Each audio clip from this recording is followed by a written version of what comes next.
छत्रपती संभाजीनगरात शिंदेंच्या शिवसेनेकडून बंडखोरी झालेली आहे। भाजपला जागा सुटलेली असतानाही छत्रपती संभाजीनगर जालना विधान परिषदेच्या मतदारसंघातनं अब्दुल सत्तारांचे पुत्र समीर सत्तार यांनी आपला अर्ज दाखल केला आहे। महायुतीमध्ये शिवसेनेकडून बंडखोरी झाल्याचं चित्र आपल्याला पाहायला मिळतं आहे।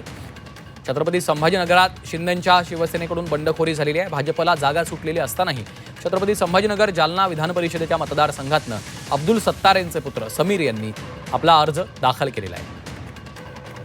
शिवसेनेकडून संभाजीनगरमध्ये बंडखोरी झालेली आहे।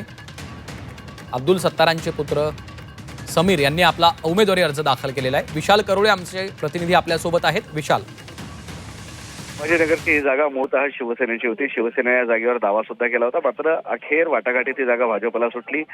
शिवसेनेचे आमदार अब्दुल सत्तार यांचा पुत्र समीर सत्तार या जागेसाठी आग्रही होता, आश्वासक होता आणि त्यांनी त्याची मागणी केली होती। मात्र त्यानंतर उमेदवारी न मिळाल्याने आज अखेर समीर सत्तार यांनी आपला अर्ज दाखल केलेला आहे। अपक्ष म्हणून त्यांनी आपला अर्ज दाखल केला आहे। महत्त्वाचं म्हणजे समीर सत्तार हे नगराध्यक्ष सुद्धा आहेत सिल्लोडचे, त्यामुळे आता ही थेट शिवसेनेकडून बंडखोरी झाली का असं आपल्याला म्हणावं लागेल। तुर्तास आज अर्ज भरण्याचा दिवस आहे। पुढील 2 दिवसांनी अर्ज मागे घेण्याची प्रक्रिया सुरू होईल, त्यामुळे सध्या तरी शिवसेनेत बंडखोरी झाली असं आपण निश्चितपणे म्हणू शकतो। जी, निश्चितच धन्यवाद विशाल या सविस्तर माहितीसाठी। संभाजीनगरमध्ये शिवसेनेकडून बंडखोरी झालेली आहे। अब्दुल सत्तारांचे पुत्र समीर सत्तार यांनी आपला उमेदवारी अर्ज दाखल केलेला आहे, त्यामुळे महायुतीमध्ये आता शिवसेनेनं बंडखोरी केलेली आहे।